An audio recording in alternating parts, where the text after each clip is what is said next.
Hello, everyone joining online or watching the recording.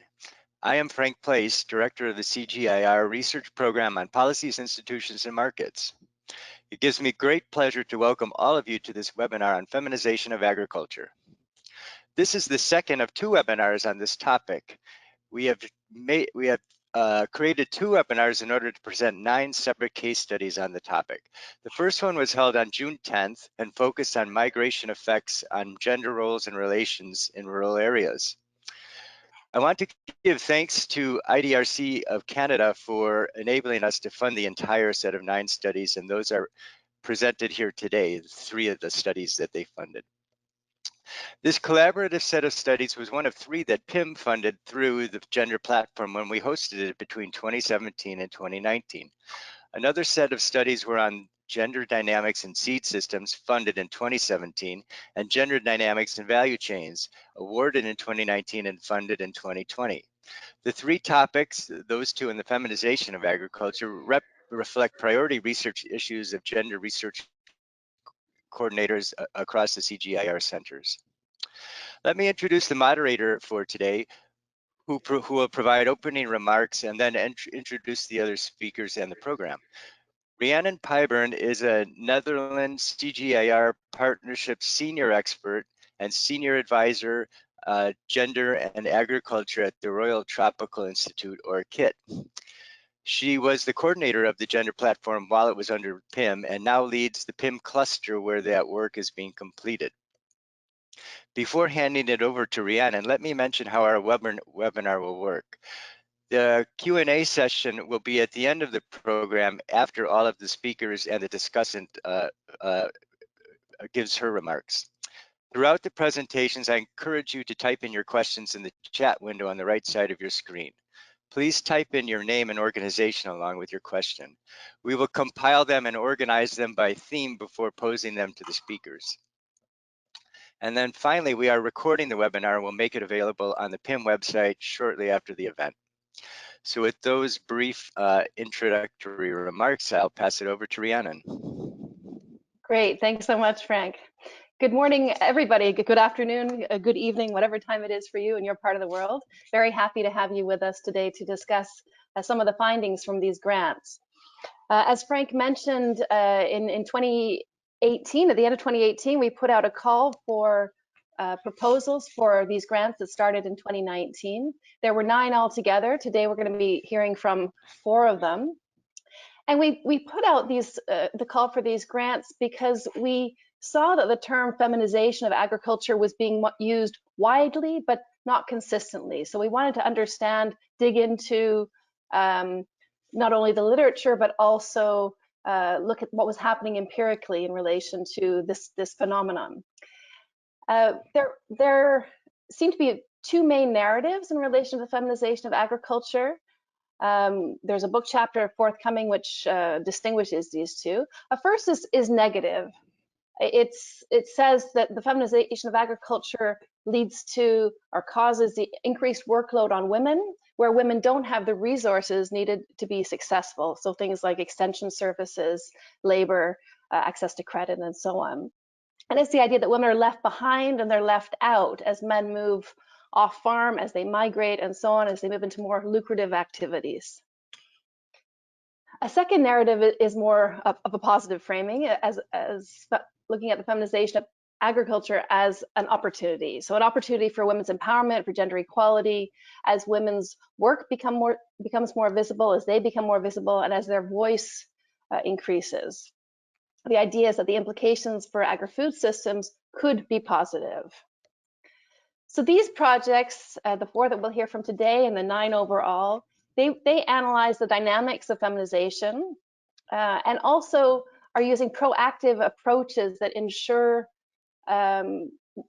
more positive benefits or more equally distributed benefits as women become more active in agriculture, so that they benefit from the agricultural labor that they do. They capture the fact that agricultural food systems are changing and look at what the implications of that are for women and men. And they dig into what do we really understand about this phenomenon, the feminization of agriculture. So today we're going to be hearing from 4 projects. The first will be presented by Cathy Farnworth, who is a freelance consultant. She'll be presenting on a project looking at gender and feminization processes in wheat agriculture in South Asia. We will hear from then Kate Ambler from the International Food Policy Research Institute on gender and youth employment in agricultural value chains. Then Alessandra Galiè and Stephen Olu from the International Livestock Research Institute will present on a project entitled Exploring Feminization of Agriculture Through Gender Dynamics Across Scales. And then Els Lecoutere and from the Gender Platform with support, and we'll probably also see his face in the question period from Bjorn van Kampenhout from the International Food Policy Research Institute, will be presenting on the use of ICTs to challenge gender stereotypes and empower women farmers in this age of feminization of agriculture. After hearing from the 4 researchers, we are happy to have with us today Ruth Mines and Dick, who will reflect on what comes out from the projects. And we're really lucky to have her because Ruth has been a part of these projects from the beginning. She is one of the researchers on a different project, one that was presented a few weeks ago. So she really knows what this group has been talking about. She's a senior research fellow at the International Food Policy Research Institute and co-leader of the flagship on the governance of natural resources in the Policies, Institutions and Markets Research Program. So with that, I will turn to the first presenter. Just one final note, and that's that all of these projects were initiated pre-COVID. So that's just a bit of context for you. So with that, I will turn to Cathy Farnworth and ask the others to turn off their cameras, please. Thank you.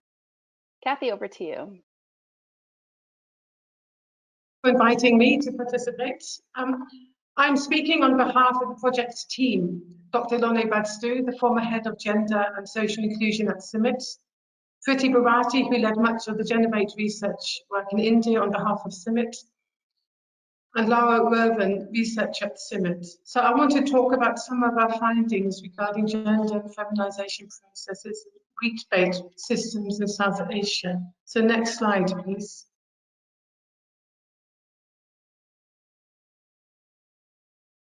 Our research questions were, is decision-making in wheat becoming feminized? Is labor in wheat becoming feminized?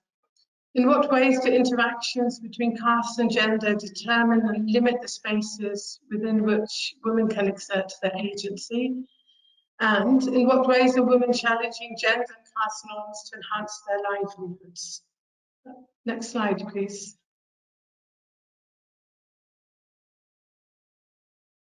So methodology and outputs. Our research was qualitative and small scale, and it was really in 2 parts. We conducted a literature review of research in feminization processes, particularly since 2013, in wheat-based systems in Bangladesh, India, Nepal, and Pakistan. And we revisited one of the communities which we call Jamari, which was visited during the Generate initiative.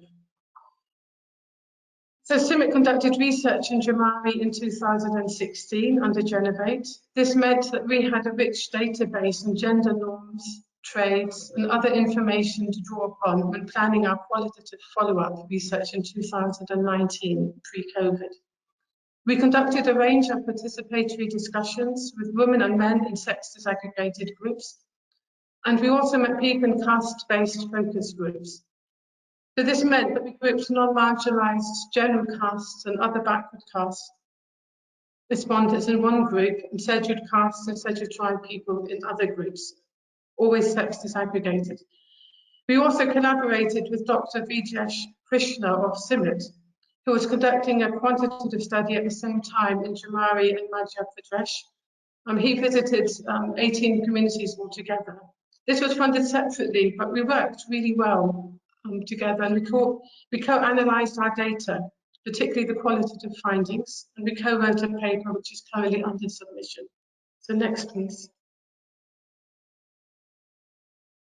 Turning to our findings, With respect to the first question about decision-making processes and Reits,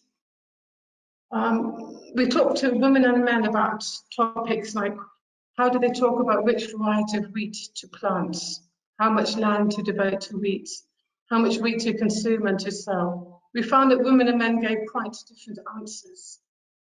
So women reported highly variable participation in discussion processes, particularly among the general and the OBC caste. But men, regardless of their caste, said that women did not take any decisions and did not participate in decision making. And they justified this by saying that only men can be farmers, or kisan, regardless of whether women or not actually work in the field. And men further said that women did not have sufficient knowledge to participate in discussions. With respect to labour on family fields and as hard labourers, women across caste reported very high participation in fieldwork. Men across caste agreed that women's participation was high, but they overall reported lower participation than the women claimed, particularly in paid fieldwork on other people's land. And the scheduled caste women reported overall more fieldwork, both as hired labourers and on their own land. And the reason why their work on their own land was higher than reported by the women in the general caste and the other backward castes is because their land was really poor quality and it just needed a lot more efforts to farm. We also found that since the visit, by Genovate in 2016, women had started to lose work as hired labourers due to the mechanisation of agricultural processes, which started about that time.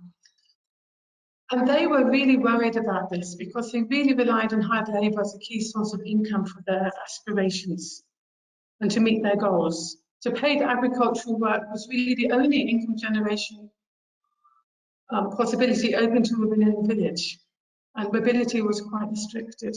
So finally, on findings, our discussion methodology actually changed how some women conceptualized themselves because we met the women frequently, over 10 days. And when we talked about the Genovate trend date and what they'd said 3 or 4 years previously and going back to 2006, and about their participation in decision-making in the field, women started to say, yes, we are farmers. We lay claim to that identity. Slide 5, please. So the contribution to the body of knowledge. Our fieldwork was really small scale, but we hope it provides food for thought for further research. First, the literature review and the fieldwork show that it can be hard to achieve recognition for women as farmers. The concept of farmer, kisan, is strongly viewed with male identity. This is what the literature review suggested in our work in Jamari. So this is the case even if women participate in decision-making and conduct fieldwork. So this led us to wonder, what are the implications for understanding feminization processes and for working with colleagues in research and extension services, and when we're talking to policymakers, if women are not conceptualized as farmers? Do women need to claim the mantle of being a farmer before we can say feminization is occurring? And third, there is, of course, very significant literature which shows that women's participation as hard labourers is a reflection of agrarian distress. Our data is really limited, but we found that women's participation in paid work in the field is actually an outcome of their agency and their aspirations, something that they fought for. Fourth, we found that women are supporting wheat financially through self-help groups, and it was one of the most important sources of money for wheat. We don't know how widespread this is, but we think it's an important topic for further research. Finally, we found that women tend to have the same aspirations and needs, for example, with respect to the kind of agricultural knowledge that they need across caste. But the divisions between the castes meant that women did not really share agricultural knowledge between castes, but they shared within caste women's networks within a caste. And so that meant that women were not really, although they had such similar aspirations and goals, they were not really sharing knowledge together. So I think there's quite a few implications arising from that. So thank you very much for listening. I look forward to more discussion. Thank you. Great, thanks very much, Cathy. And we'll move now on to Kate Ambler from the International Food Policy Research Institute. If you can turn your camera and microphone on, Kate, thanks. Hello, thank you so much for having me. I'm going to be talking about my work on gender and youth employment in agricultural value chains. And this was joint work with Sylvan Herskowitz, also here at IFPRI, and Maiwish Meridia from MSU. Next slide. So this is largely a methodological project. Just to give you some background on where we were coming from, there's been a lot of discussion, particularly focused on case studies recently that have suggested that the role of women and youth in higher value off-farm employment based in the agri-food system is growing, and that this is something that's like a major growth factor, generating new and diverse employment in these groups. These types of jobs may present real opportunities for employment outside of on-farm work to provide new opportunities for women and youth. But there is little evidence that exists that really fully characterizes this trend. So even though there are lots of stories, there's not a whole lot of evidence that really discusses how pervasive it actually is in the greater economy. Next slide. So what we did was we employed 3 different methods of analysis. The first thing we did was a desk review of existing literature on the topic, looking at academic studies and policy reports, just to try to understand what we already knew about employment in this area. The second thing that we did was use existing data. So we asked the question, what can we learn about this phenomenon from data that already exists, but perhaps hasn't been analyzed with this particular question in mind? So as many of you all are aware, large household surveys across the world typically do include very detailed labor modules, but they may not have been used to characterize employment in exactly this way. A lot of times we think about whether someone is just working, in an own business, or whether they're working on farm, or whether they're working in wage labor, but we don't really think as much about the actual sector in which they're working, if their work is related to the agri-food system or not. So we looked at 4 surveys in Uganda, Tanzania, Niger, and Ghana to try and understand what we could learn from data that already existed. In particular, that meant that we were looking carefully at the occupation and industry codes that were used to characterize people's activities. So this is the case where people list a short description of what they do in their main productive activities, and then those are coded into standard international categories to characterize their occupation and their industry. We focused on these 4 surveys because not all surveys do this coding for all of the activities. Sometimes they only do it for people who report working in wage labor.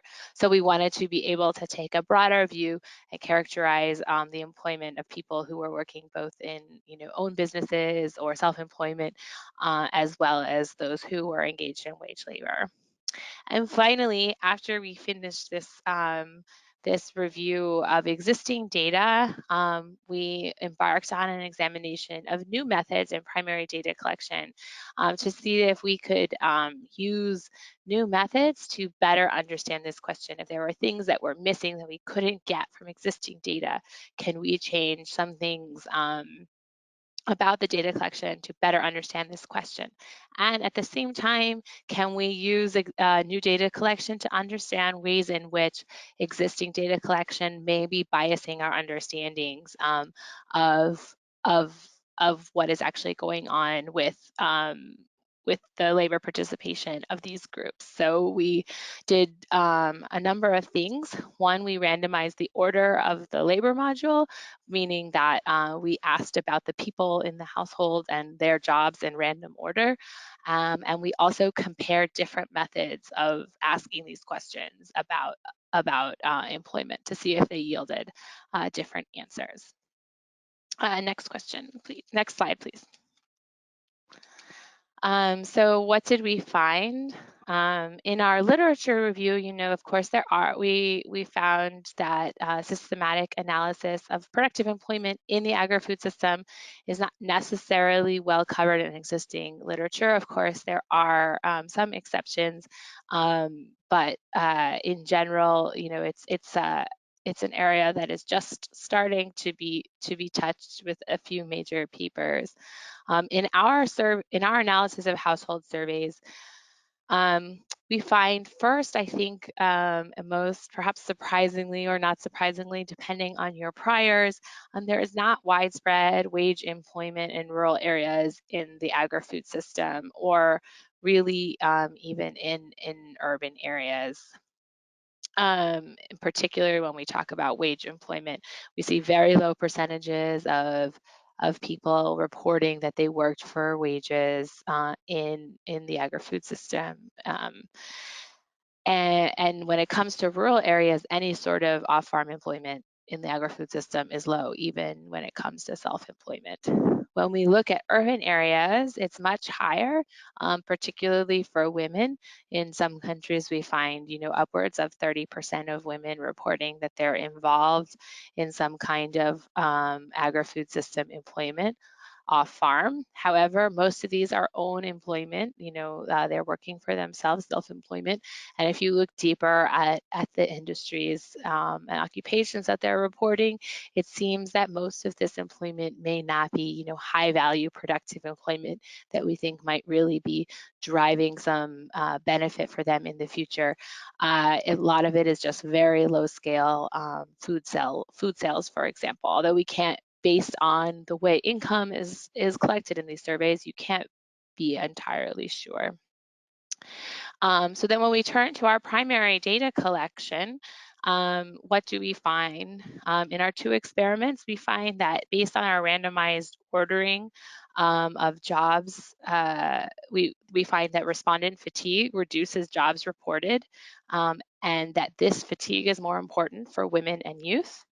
And we also find that when we compare two types of questions, we find that the standard method of asking about your activities, like what is your primary activity, is more likely to miss productive activities done by women and youth than a method that just asks you yes or no, did you do this, did you do that? So we do suspect that some of the the ways in which we collect data tend to systematically underestimate employment by women and younger people as compared to men and those who are more in their prime age. As such, it does suggest that when we are looking to understand these phenomenon of new types of employment, some of which may not be initially primary employment and that sort of thing, and which may be focused among women and youth, we have to be cognizant of how we're collecting the data and to the extent that we may be underestimating those trends.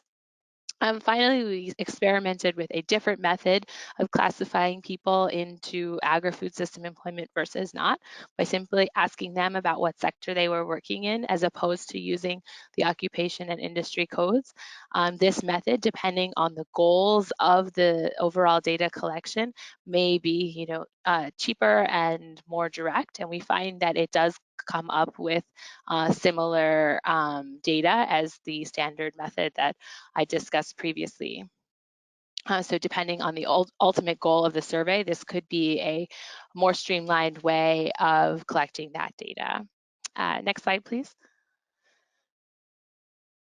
Finally, just to conclude the thoughts on this project, employment in high-value activities in the agri-food system is most definitely a promising growth area. However, where we are today may be not as far as we think, as some people may think that we have gone. But at the same time, methodological issues may be leading to some undercounting of the employment activities of women and youth. And this is something that we should be cognizant about when we are collecting data. And it just speaks to the point that when we design surveys to address these questions, we need to be very careful about these methodological questions and understanding how the way we ask questions may be disproportionately impacting the estimates that we come up with. I think an important thing to highlight overall is that our current data, beyond everything I've said, our current data is not otherwise well suited to track whether or not our employment is quote unquote high value or productive, because in labor modules, we don't tend to link much of the self-employment in particular to income data, which is often collected in other parts of the survey, making it difficult to understand whether or not specific people in the household are engaged in more productive employment. And this is actually a major issue for trying to understand, whether or not these small businesses that people are running are actually things that are going to be, pushing them forward, or whether they're just, very low level subsistence type activities. And in order to speak to this, my colleagues and I have ongoing work that is designed to try, we've added questions to the labor module that is focused on trying to understand how income is connected to each of these different types of activities. So we hope that that work will give us more insight into that question to be completed very soon. Thank you very much. Great, thanks so much, Kate. And then turning now to Alessandra and Stephen. Hi, everybody. Good morning. Thanks for inviting to give this presentation on feminization of agriculture and gender dynamics at scale. Can we please go to the next slide? Thanks. So I'll present some slides and Stephen will come in as well. So in terms of why did we do this study in the first place, this project? Feminization of agriculture is very often assessed in numerical terms. Depending on the definition, one way of looking at it is how many women are in agriculture vis-a-vis men over the years. And this is also the definition that we used, for example. But then these same numbers of women in agriculture versus men over the years is also used to make projections for the future about, for example, the composition of the labor force. And we use this data, these projections, usually to advise governments to, for example, invest in livestock or invest in agriculture and how to do such investment. Sorry, it's a bit noisy. Can everybody mute, please? So we use these projections then, based on these numbers, to also estimate what happens in the future. And we find this slightly problematic because we know that feminization of agriculture is actually strongly affected by gender dynamics and norms starting from the household. And we know that these gender dynamics and norms, they really change over time in very complex ways. So it's very difficult to assume that the trends in numbers of the last 10 years can be just projected in the future. It's very hard to assume that the same gender dynamics and norms behind these numbers will just reproduce in the future. In that sense, our predictions seem to be slightly inaccurate. What we decided to do then is to try and explore what are the drivers behind feminization or masculinization of agriculture. So rather than just projecting old numbers to the future, we can look at how these drivers are changing and how they may in fact affect who is involved in agriculture and who is not. So our research question was a methodological one. What methodology can we use to identify the gender-based drivers of feminization of agriculture? As I said, with the goal of really making modeling more accurate based on the process of change and gender dynamics and norms rather than the outcomes specifically. Can I go to the next slide, please? Thank you so much. So this is an overview of our methodology, which of course is the core of the project, and it combines both an inductive and deductive approach. Stephen, to you, please. Yes. So our methodology combined both the inductive and deductive approach. And the first thing that we did was discuss and identify some of the key drivers that drive feminization of agriculture. And this was based on a desk work where we identified drivers based on reported literature and discussion between the scientists. And then after identifying the indicators, we classified them into 3 categories, and then we went ahead to look at proxy indicators that can explain these drivers. So to identify some of the drivers, we looked at individual capabilities, of which we identified that using DHS dataset, the demographic health survey dataset, we can be able to explain the individual capabilities. And then also the market opportunities, we identify the World Bank indicators, and then to define the formal and informal gender norms, we use the OECD SIGI datasets as proxy indicators for these drivers. And then we classified the countries into feminizing and masculinizing, and the ones that were not moving at all. So we used the DHS data again, and this one was based on households that we then aggregated to a national level, and then we compared data set from year 1 to year 2 and see the trend of feminization. The data set had an average gap of 5 years, and that is how we and where there was an increase in women versus men, we identified those countries as feminizing, and where there was an increase in men vis-a-vis women, we identified them as masculinizing. After that, we then applied binomial statistical analysis to identify the key drivers that were contributing to feminization of agriculture. And then we also ran machine learning using the K-mean clustering to identify how different countries group together based on how different countries group together, and then we compare this with the feminizing countries. So the next step that we were not yet able to accomplish was to validate our drivers in the community level, and then after the validation, we can then come again and then adjust our models to see how the drivers interact. Next slide, please. Thank you, Stephen.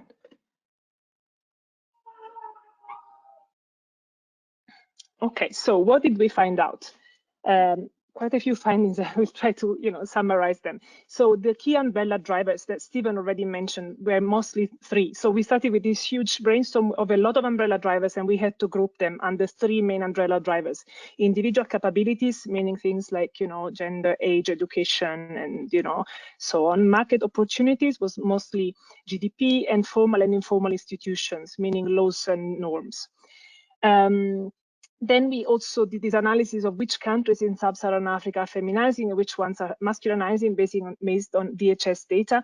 And surprisingly, we found that most countries were masculinizing. So the feminizing countries were Burundi, Ghana, Kenya, Liberia, Rwanda, Sierra Leone, and Uganda. And then all the others were masculinizing, with strong masculinization for Niger, Namibia, and Benin.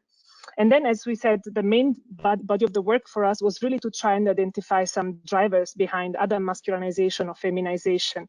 And so when we used statistical analysis, the one driver that emerged that affected both feminization and masculinization in the same way was the laws restricting women's access to financial services. When we looked at, when we used machine learning, it was interesting because we found that at national level, women facing discrimination was a driver of feminization of agriculture, while women facing no discrimination was a driver of masculinization of agriculture. We also found that a low GDP per capita was present among the countries that were feminizing, while a high GDP per capita was common to countries that were masculinizing. And when it came to the household level, we saw that a medium household wealth index was common among countries that were feminizing, while a poor and rich wealth index was common among countries that were masculinizing. The other thing that we did is we also looked at what drivers emerged across both statistical analysis and machine learning. And we noticed that these are the following drivers that emerged across the two approaches: household exposure to media and medium and high wealth index as affecting feminization, and also women facing legal discrimination and high GDP per capita as affecting respectively feminization and masculinization of agriculture. Next slide, please. Okay, so our conclusions and contribution to the body of knowledge on feminization of agriculture is mostly methodological, because as I said, this was a methodological study. So 4 common drivers emerged across the 2 approaches that we chose to identify the interlinkages between feminization and masculinization and the drivers that we had selected: exposure to media, household wealth index, laws discriminating women, and GDP per capita. These were the 4 that emerged across the 2 approaches that we used. The machine learning approach was really quite interesting, quite revealing. It really showed some key drivers across both masculinizing and feminizing countries, and it showed the same drivers as complementary. So one driver was affecting feminization, the opposite trend in the same driver was affecting masculinization. So quite interesting. And machine learning also showed some of the nuances. So for example, on the level of the wealth index, which was again very interesting, even though of course there is no way of understanding or getting to the house of why things happen. So, of course we think that qualitative analysis would help here. We faced a bit of a tension. As I said before, we deductively worked on identifying the drivers of feminization, and we did that intentionally. We didn't just want to use the data out there to be told which drivers exist or which drivers are behind feminization and masculinization, because we thought then our findings would be affected from the available data. And as we know, only some data is available. So we deductively did this big brainstorm of all the possible drivers based on the literature. But then because we had obtained 40 or so, we had to reduce them under 3 main umbrella drivers that then we could handle when we wanted to establish this relationship between drivers and feminization or masculinization. But while this was actually, going down to 3 drivers was helpful for the analysis, it also showed us that, of course, we lost all the granularity within each driver. And of course, we were wondering, okay, what about that, these other sub-drivers, how do they influence feminization and masculinization? And again, as I said, we actually tried to identify the drivers deductively, because we didn't want to just be driven by existing data that could, be missing some important bits. But then again, when we had to identify indicators for each driver, we had to choose indicators based on the available data. So I think we moved a bit forward in terms of, not just not just be driven by the existing data and, kind of be proactive in identifying the drivers to also identify, some of the, missed information, but we didn't go very far on that. And finally, this is just a bit on the data.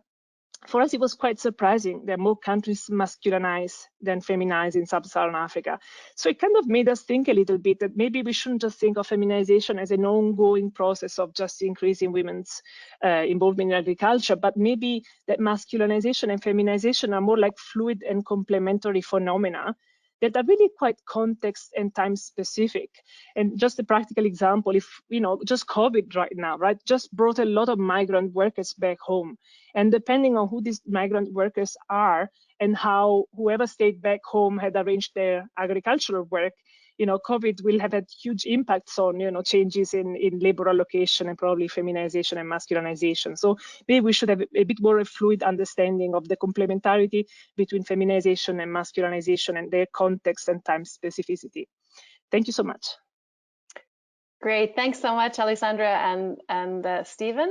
And we'll turn to the last presentation now with Els, with a possible jump in from Bjorn also. Go ahead, Els. Hello, good morning, good afternoon. In the project with Bjorn van Kampenhout, David Spielman, and myself, we asked the question whether we can reduce some of the inter-household constraints to women's empowerment in agriculture so that women could turn processes of feminization in agriculture to their advantage. Now, some of the persistent inter-household constraints to women's empowerment in agriculture including in our study population of monogamous maize farming households in eastern Uganda. So some of these constraints include women's limited access to agriculture extension information about productivity enhancing technology and practices. And related to that, there's an information asymmetry within those households, with often the main male decision maker having more information than the female decision maker. And the one with the information advantage, the man in this case, can strategically use that to sort of pursue his preferences. For instance, apply those practices to crops where he has the direct access to the benefits of.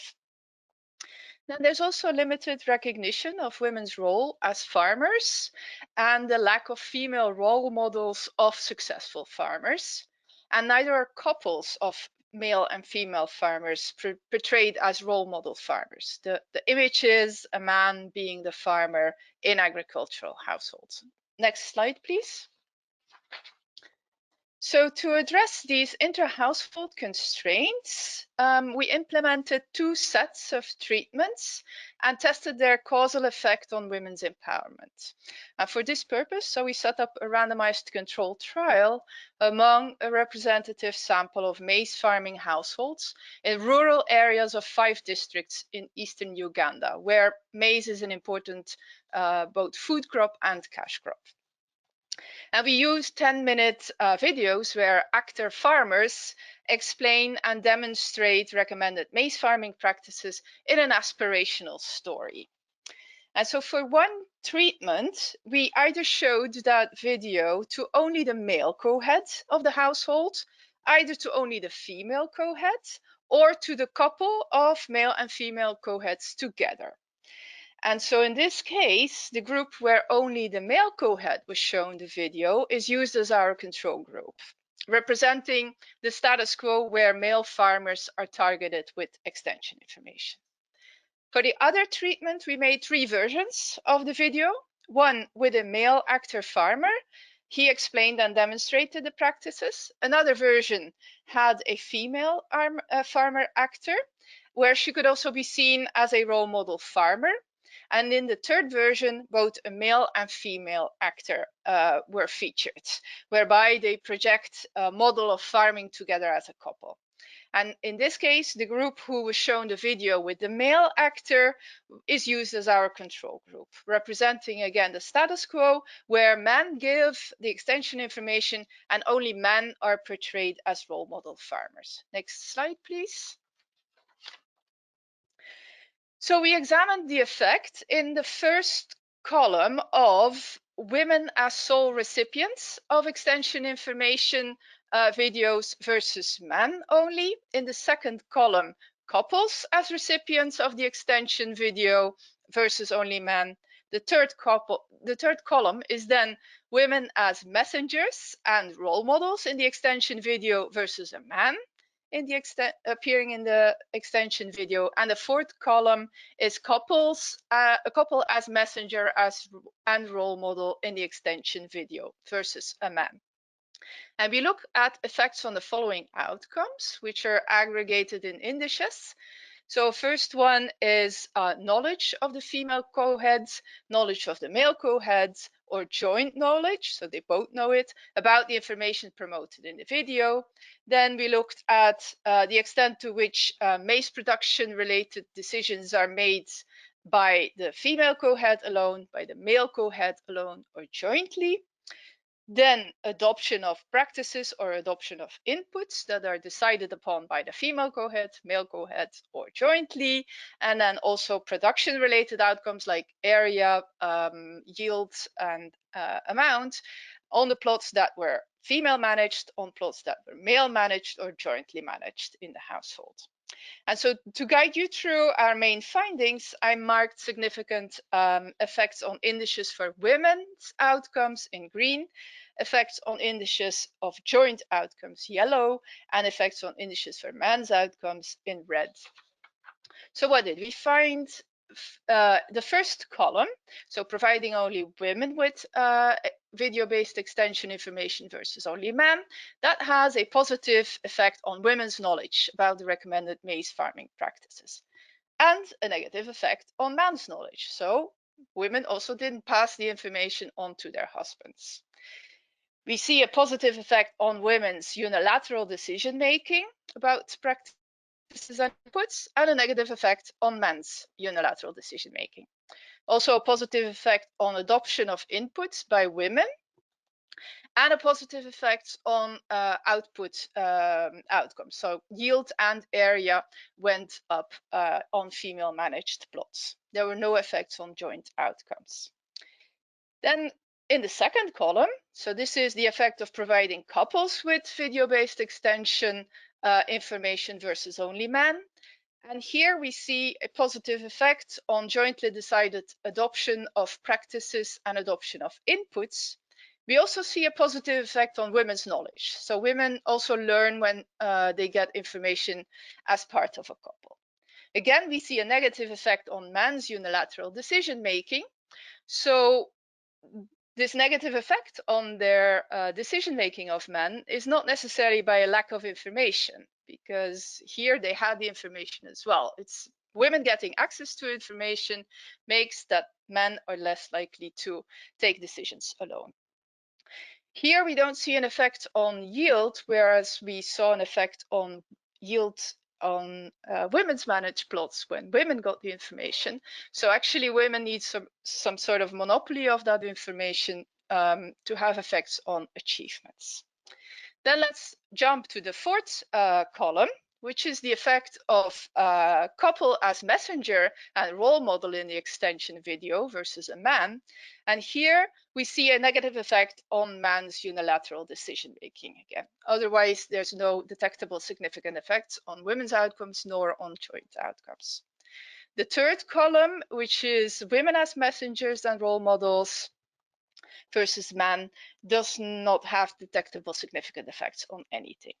But it's not shown here, but I want to highlight one interesting result from looking into interactions of treatments. And for instance, women are more likely to adopt practices themselves when they alone receive the information and that information was demonstrated by a woman. So for adoption of practices by women, female role models and peer effects seem important. Next slide, please. So implication of our study is that it shows that there is potential to turn processes of feminization of agriculture more advantageous for women by reducing some of those prevailing intra-household constraints to women's agency and benefits from agriculture. Maize farming in Uganda in this study. And take-home messages are like, if the aim is to empower women, then give the necessary information directly to women. If the aim is to empower women in collaboration with male co-heads in the household, then provide the extension information to the female and male co-head together. And then extension information presented with inclusion of women, where they can also function as role models, can reduce men's dominant decision-making in agriculture and create some space for greater involvement of women. Thank you very much. Great, thanks so much, Els. And to all of the presenters, we'll now turn to Ruth Meinzendick to hear her reaction to the presentation. So Ruth, over to you. You can turn on your camera. Yes, thank you. This was really interesting, and I'm glad you set it up, Rhiannon, with the beginning about these two different narratives that are going on.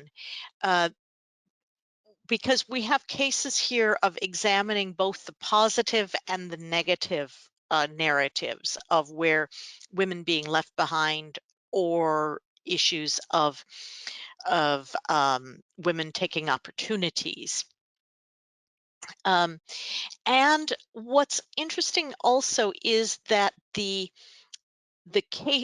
studies address both drivers of these drivers, processes, outcomes, and interventions that can be used to address the feminization of agriculture, or so-called feminization, this structural change that is happening in different ways in different places. So a couple of themes that came out on this. One is the value of triangulation of data. No single method gives a complete picture. And I think that probably applies to more than just feminization of agriculture, but it certainly came across here. The other, and perhaps related to this importance of triangulation, is that we have normative blinders.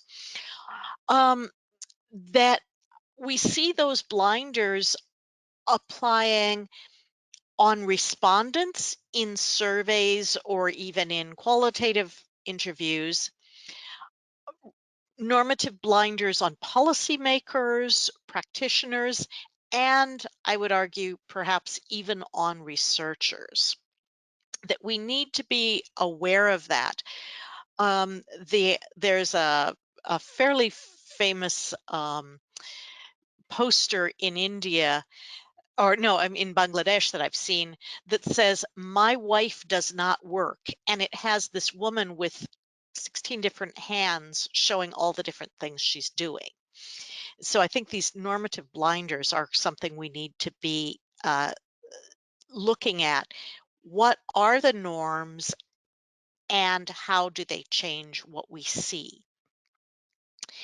The studies have shown, I think, that there is a lot more complexity, and Alessandra used the term fluidity,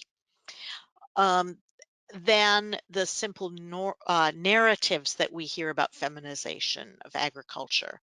And certainly, although these studies were all pre-COVID, I think we saw it's worth doing more examination now of what effect COVID had on this. And then finally, even the one positive case, the examining this, the opportunities for women and youth to become involved in high value agriculture, shows that in fact that may not be quite as rosy as the positive stories are told. So we do need these kinds of interventions, and looking for both what are the policy opportunities as well as programmatic opportunities to really create an equitable playing field for an equitable gender playing field for men and women to contribute to agriculture and food systems more generally. So I look forward to a rich discussion of these cases. Thanks. Great, thanks very much. And with that, I'll turn back to Frank. Hello, hello. Well, we have a very quiet chat box, it seems. So maybe I'll kick off with a couple questions that came to my mind as I was listening to these. I think for the first study of the wheat in South Asia and then the maize systems in Uganda, I was just wondering whether the results would hold necessarily if we looked at other commodities so in the case of wheat in South Asia, for example, it was noted that mechanization was taking away opportunities for employment that were providing women with good income sources that they might not otherwise had. And I was just wondering if you were able to kind of look beyond wheat when you were doing these studies to look at the other commodities that were also grown in the same areas, and whether there was some other opportunities emerging there, even as wheat opportunities may be shut down. And I think also in the case of the maize studies in Uganda, about providing information, was it a particularly good case to study with the different approaches you made, because women and men were both somewhat active in the maize sector. Would it equally hold for some other kinds of crops that might be thought of as being more male dominated or female dominated? Let's say matoke and vegetables and other kinds of things, or livestock for that matter. So I was just wondering about the kind of the generalizations we can make from those two case studies. So maybe I'll start with those two, and then I'll come up with some other questions as well for the others. So over to Cathy and then to Els.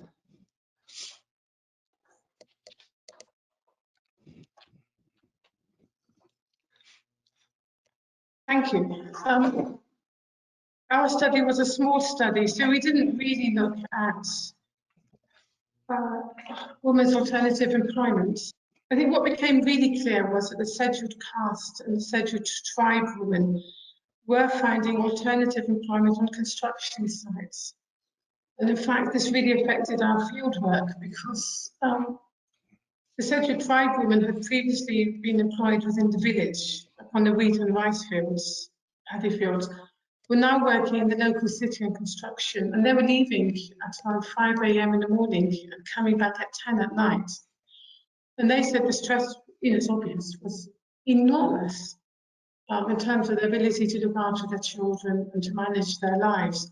That was really the only possible source of income for them at the moment, as they're losing opportunities in wheat-based farming and in paddy. Not many vegetables were grown or other crops, and also they're kind of restricted to certain castes. There's one caste which grew vegetables between wheat and rice. And for the general caste women, their mobility was physically restricted within the village. So there were no other opportunities for the scheduled caste, for the general caste, the Brahmin caste within the village. There was nothing. So they had no alternative source of income.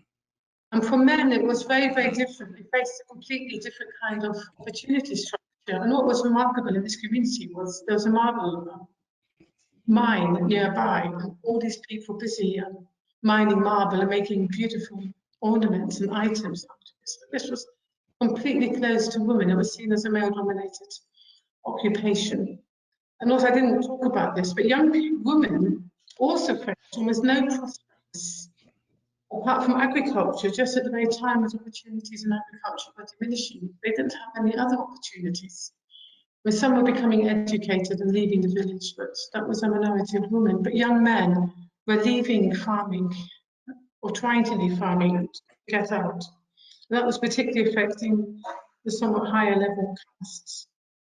I mean, it's obvious that wheat, I just want to say that often wheat is conceptualized as a crop that favorizes male labor.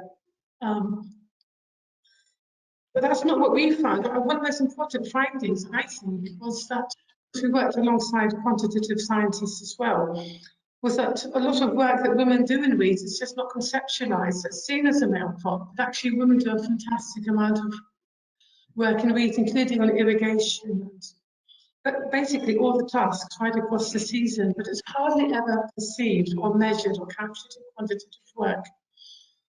So that's all I can say for now. Yeah, no, I think that's great. Thank you. And then Els?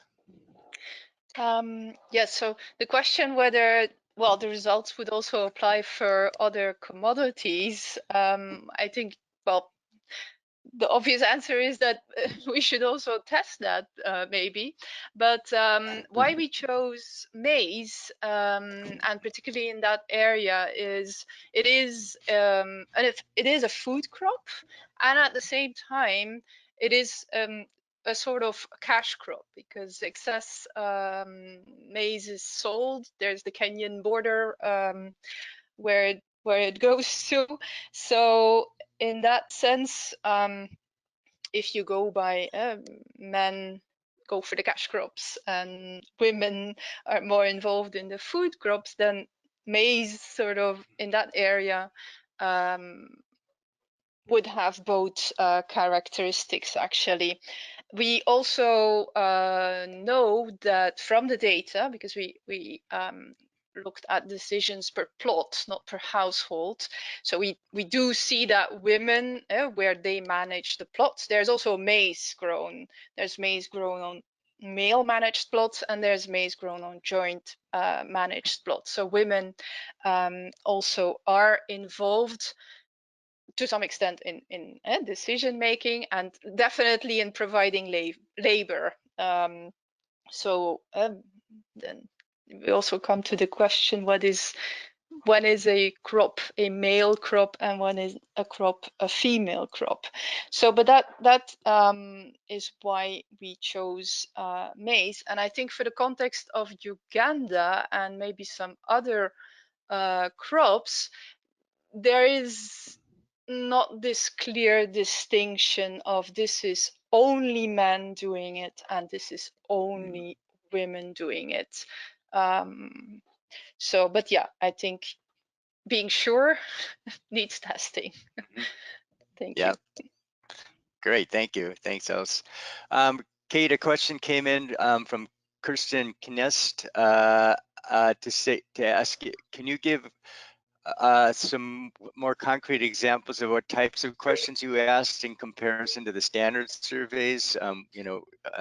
So that's one question. And then another one that I had for you, when you talk about agri-food systems, to look at job opportunities in different sectors, is there a standard? Is there kind of an agreed definition of what types of activities or sectors or types of establishments are included in the agri-food system and not? Because there's a lot of things that say feed into the agri-food system, and so how is there a standard way to know what's in and out of an agri-food system? Thank you. Yeah, it was hard to summarize. We did quite a few different things in terms of the survey work. Just on the first question, we had two different types of questions that we asked. The first was so there was a standard way of saying, what's your primary productive activity in the last 12 months? What's your secondary productive activity in the last 12 months? And then also similar questions for the last 7 days. And then within that, we collected the strings that were coded into occupation and industry codes, and sort of viewing that as the standard method.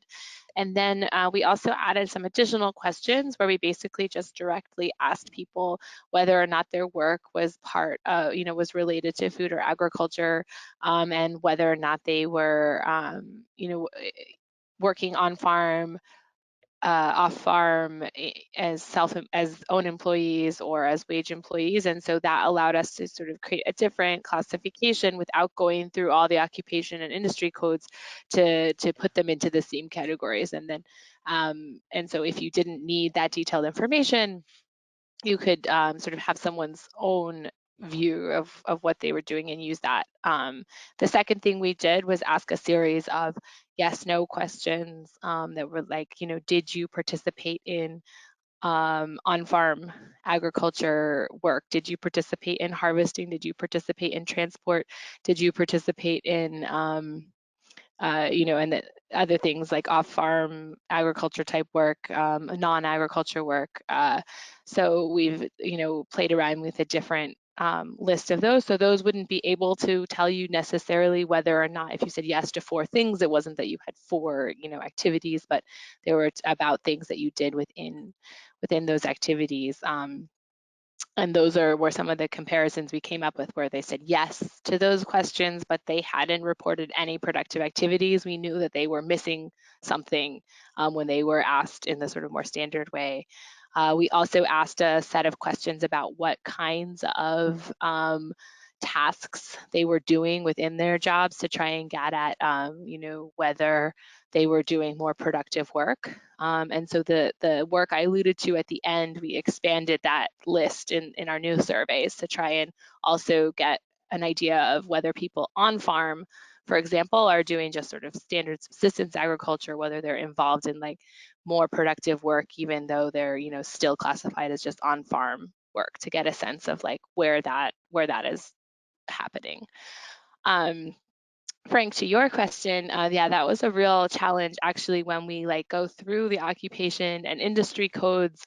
There were oftentimes ones in which case we weren't really able to make a determination. For example, some people who say they, we ended up in some cases classifying people who were really working in food sales, for example. We put them in the agri-food system, but also have a separate category so that we could sort of say these are the number of people who are working in direct retailing of food, just because we view that as a special case. If someone's working in the production of beverages, is that and connected to the agri-food system? A lot of times there would be things like wholesaling. They also don't always specify the product, so it's not always possible to know. So I think that the answer to your question is no, there is no strict answer. In one of our papers, we have a category that's maybe, that we weren't able to actually classify yes or no. And so there are some people in that category. And that is something that, if it's viewed important, could be, you could spend a lot of time talking about.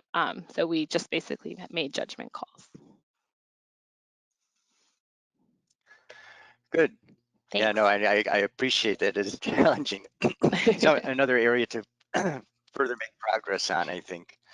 Alessandra and Stephen, a question that came to my mind was, you did the analysis at national level, which, excuse me, which I think it made sense with the data that you have, but I wonder to what extent that you would really uncover different kinds of trends of masculinization and feminization if you looked at subnational locations within countries, that are quite unique. If you go from pastoral areas, let's say, to highly dense areas, to new settling areas, et cetera, you find differences. And would it be possible in some countries to be able to look at subnational level and try to tease out the factors there?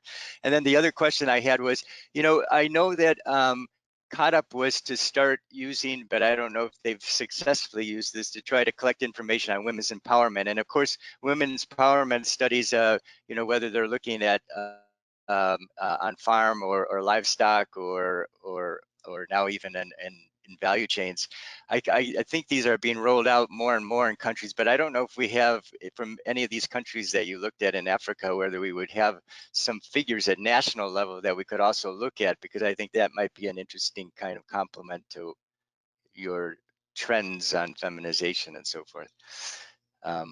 Yep, so those two questions.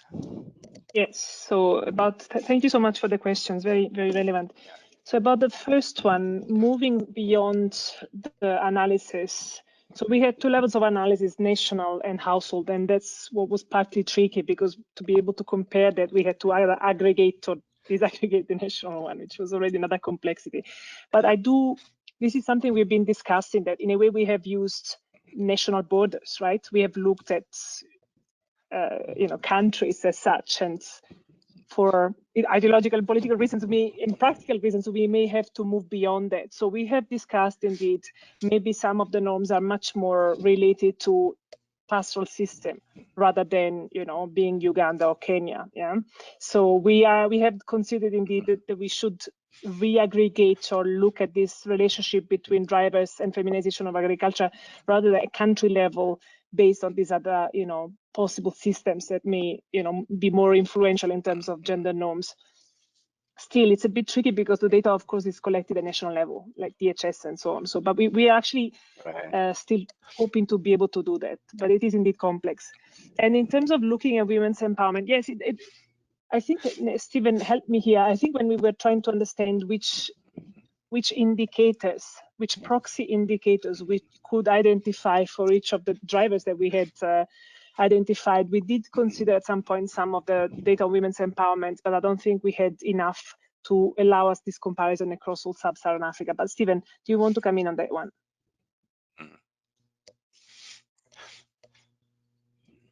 Yeah, we could not get any clear statistics on data that was showing women empowerment.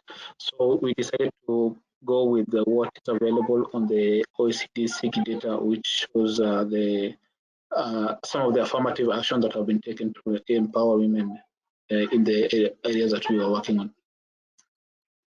And it is also possible to uncover new trends at subnational level, and that's something that we are considering. And and also using the DHS data that is collected at household level, I think it's very, very possible.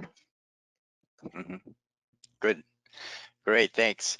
Okay, a question that came in from someone else that I think could apply to all of you, so you can feel free to answer if you'd like.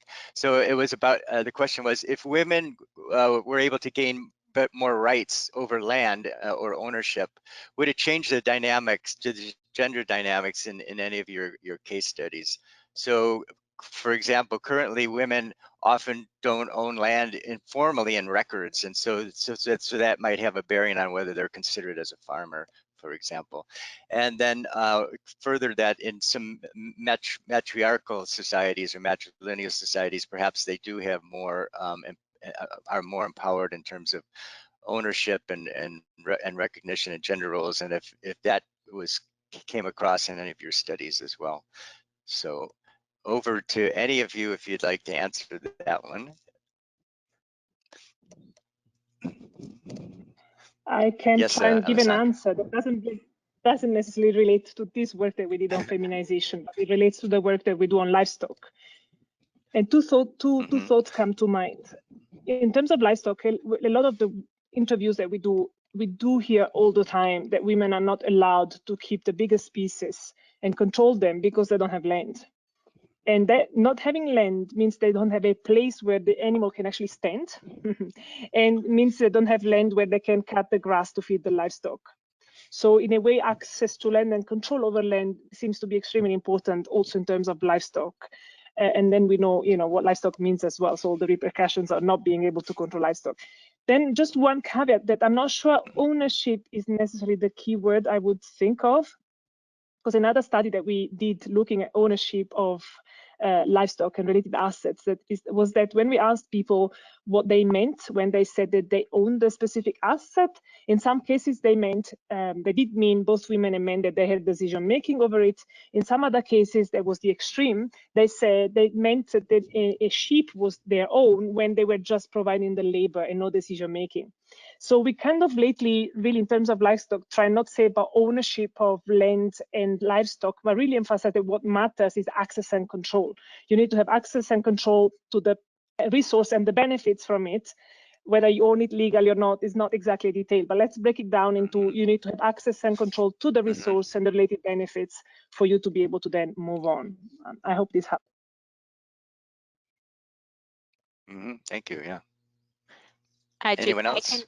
I could add, just from the perspective of our work, it shouldn't matter because all of our work was really based on questions about like, what are you doing? So like, it's like, it should be really about the labor they were providing and not, whether like, are you a farmer? That wasn't the question. The question was like, what, when they ask on surveys, what's your productive activity? But to the extent that we do find that women's labor seems to be, underestimated in more so than men's, it could be that this is one of the reasons. And we do find that it's agricultural labor that is missed more often than non-agricultural labor. So it could have something to do with like the identity of being a farmer or something like that. But that wasn't something that we studied specifically. So we'd have to do more research to know for sure. Maybe I can also add that Sure. there are different land rights for men and women in Uganda, but yeah, our study was not focusing on changing land rights or access to lands or control to lands, but even if you could make abstraction of that, information apparently is a challenge as well. And if you change access to information, there's gains to be made. And if you well, with the role models, we didn't have much effect, but there are some indications at least. And in terms of land rights in Uganda, so mostly women marry into the community where the man already has land, and then they acquire more decision-making power on that land with marriage and with children. And sometimes women do acquire their own plots. But here, yeah, we didn't look into that. Thank you. Good, thanks. Then I think Rhiannon said she had a question she could pose. So over to you, Rhiannon. Yeah, great. Thanks. Thanks, Frank. So I have a question for all of you. Just thinking back to when we initially put out this call for proposals, we had feminization in quotation marks, and we really wanted to dig into, to challenge the idea of feminization of agriculture, and also to reflect on, yeah, is this a useful way of thinking about rural transformations that are happening? Is it useful for research? Is it useful for development, and so on? So I would love to hear from each of you after having done this research for the past year and a half or longer, 2 years, I guess. What is your feeling about the term now, the term feminization of agriculture, and its relevance and utility for research and development? Thanks.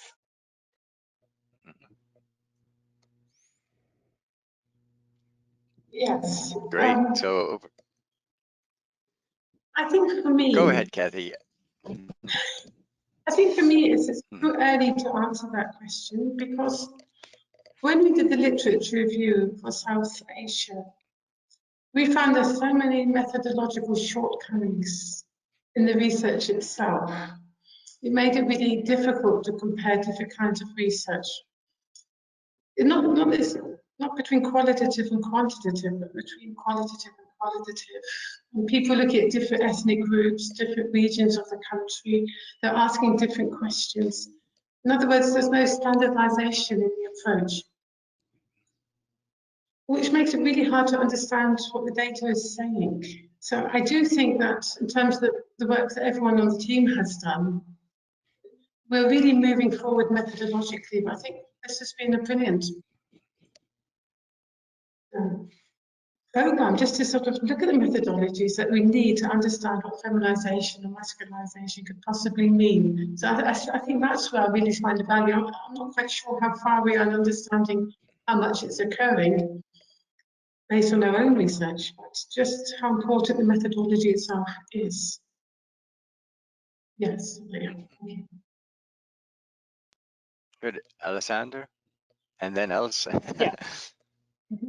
Thanks, Leandro, for that question. It is indeed a very interesting question, and a question I think we also addressed with the chapter that when working on the chapter that you mentioned before, the one led by Cheryl Dawes. And I totally agree with you, Cathy. But I do think there is a value. I think there is a value to the concept, first of all, because it helps us think.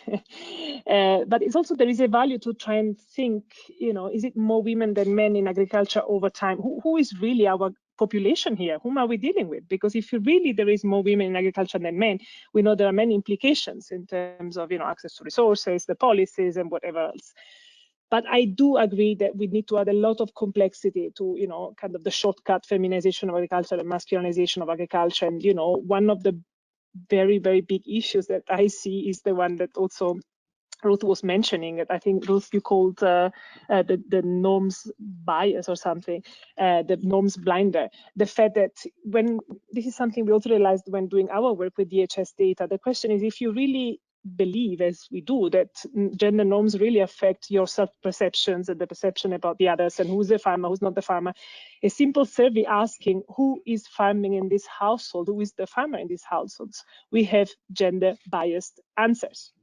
So simply relying on quantitative large data sets to decide who is involved in agriculture is just not sufficient, because that data set would reflect gender biases. And then I guess by using the data, we probably reproduce and keep going on with this gender bias. So for me, the idea is that the concept of feminization and masculinization are important because they do help us to, think who is our rural population, who's working in agriculture. But then we have to be really careful about what data we use, what are we looking at, what's behind. Yeah, so also your question, Cathy, what are the implications for work on women's empowerment in countries that are masculinizing? I think it all depends on what does it mean? Why are they masculinizing, right? What's behind it, and therefore, how do we engage with women's empowerment? Thanks.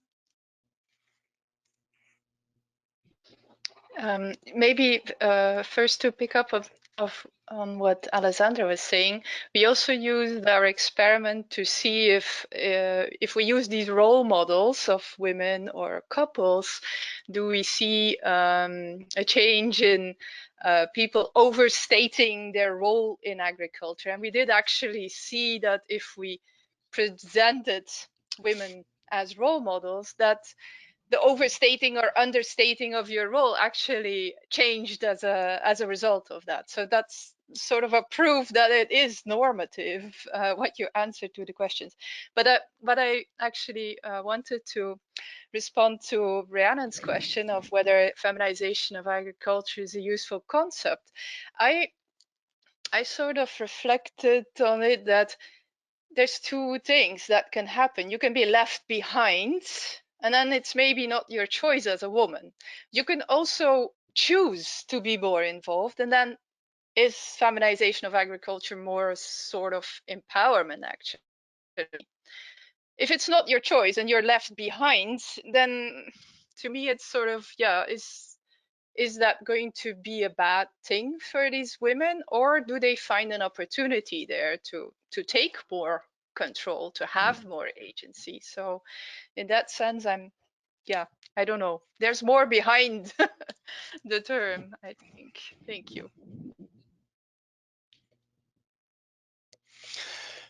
Great, thanks. I have one other question, I think, for all of you as well. Now, when we were funding these studies, when the platform was under PIM, we offered fairly modest amounts of money.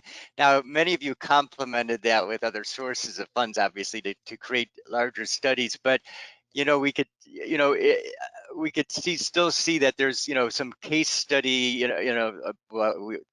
applied in wheat only in South Asia.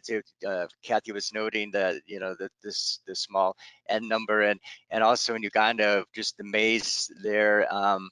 And Kate, you're also I think, struggling on a relatively modest budget to advance this. And so I was just wondering now, I think the new gender platform's offering a bit more money, and obviously if we can develop these initiatives in the CGIAR to really fund gender research at the level that it should be, if you had a budget that was a lot larger, could you have seen that you would have made a lot more progress in the time than what you have? I mean, the results are obviously great, but you also still point to further research could be useful here and there, and it would have been nice, I guess, at the beginning if we could have covered all that further research. So I don't know if you have any thoughts on how what ideally that your studies could have been reconceptualized to have done, and brought us to a possibly a different stage at this point in time had the studies been able to do more. I mean, you must have cut some corners here and there. So I don't know if there was just any kinds of things that you look back on and say, yeah, if we would have had more money, we could have really gone for quite a bit farther in our understanding on this. So I don't know if you had any thoughts on that. Well, our study we pieced together a number of different, mostly PIM funding, although the one Ghana survey was part of another project. So we kind of piggybacked onto fieldwork that was already being done. So, I mean, I think that we, mostly have accomplished our initial objectives. Every research project, I think that's the best research projects leave you just with new questions at the end. So that's not surprising at all. But yeah, of course, in terms of doing like long, more, methodological research, you need access to large samples and large surveys, which are expensive, but could be, you know, the idea is mostly to operationalize that research by using work that's already being done for other purposes as well. So that's something that I think we hope to hopefully continue doing. But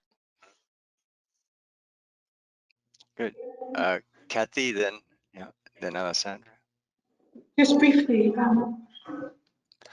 I think what was really good about the work we were able to do was that we worked in the village which had already been visited by Generate. And part of Generate was to look at trend data from 10 years before. So basically we had 14 years of data to work with. So that was really positive. And we got very, very rich data by going back and working with the Generate data in discussion with the community. But when we analysed the other Generate data in 12 villages altogether in different Indian states, of course there was huge diversity in the processes. You know, in some locations, male-out migration was really high. Where we were, it was very low. There's great diversity in gender norms. I can imagine that if the grant had allowed us to go to all of those villages again, all 12, in all these different Indian states, we would have come up with a much, much richer data set and been really able to say a lot about feminization or masculinization of agricultural processes. And that would have been really, really exciting. So to build upon existing data, not always starting again in a new village, but to build on what has already been done. So of course we could have said more because India is a massive country with huge diversity. But it was a great opportunity. I think we really learned a lot. And what I really liked is that compared to some of the research we read for the literature review, I think we really found a lot of complexity and a lot of change in a short time. And I think Alessandra was also talking about that. Is just in those 10, 14 years that Generate was able to map, these women's lives and men's lives have changed radically in a short time, and those processes seem to be accelerating. So you can't just say that much about feminization based on like a snapshot at one time. It really is a process. I think the idea of processes is really important. Yeah. Thank you. And Alessandra? Yeah, Else? maybe I'm bringing a different perspective here. It was interesting for us that the funding was small, I feel, because we did something that was a bit different from what we usually do. And I think we could afford to do that, to even within ILRI submit a bit of a different approach. It wasn't just going to the field and doing what I usually do, qualitative fieldwork and so on. It was about this understanding the drivers, the methodological paper. And that I think was possible because the risk was low. The risk was low because the money wasn't so large. So in a way, I did argue. I said, when are we getting, for this kind of small, tiny, more kind of experimental work, which I do think we need to do. Research is about also experimenting, making mistakes as well. To be able to do that, you need to lower the risks, and that's possible also when the funding is not so big. So I'm not saying we don't need more funds, but maybe sometimes these are also creating opportunity to do something a bit different. Right. Seed money to do something out of the box, low risks, nobody cares, like whatever, just try it. And Okay, that's interesting. Good, thanks. And Els? Yeah, maybe first I think we sort of I'm happy we were quite efficient with our research design, which was like a cross design of treatments. So we were able to answer quite a few research questions with one randomized controlled trial. And then I think what we want to delve more into is these role models. We expected more effects there based on the emerging literature. And so the one question that lingers is this a dosage problem? Was it not intensive enough to change people's perceptions of who is a farmer and identities of who is a farmer? So maybe longer, more engaged interventions were needed. And then maybe also, under what conditions do role models change something? So that would be something we want to look in more. And yeah, also maybe test in these other contexts, other crops. That would be also something of interest. Thank you. You need second doses and boosters. Great. Yeah, maybe. Yeah. Great. Well, thanks very much. We've come to the end of our time. I think there was one other question that came in later. We'll just pass it on to the speakers if they can follow up with the person.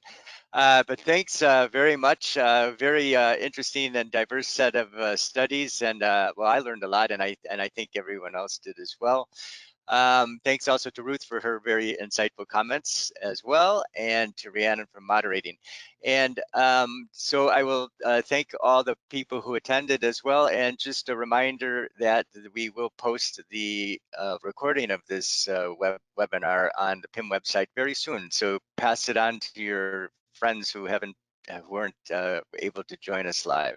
So thanks again, and have a great day or evening wherever you are. Thanks, everybody. Bye. Thank you.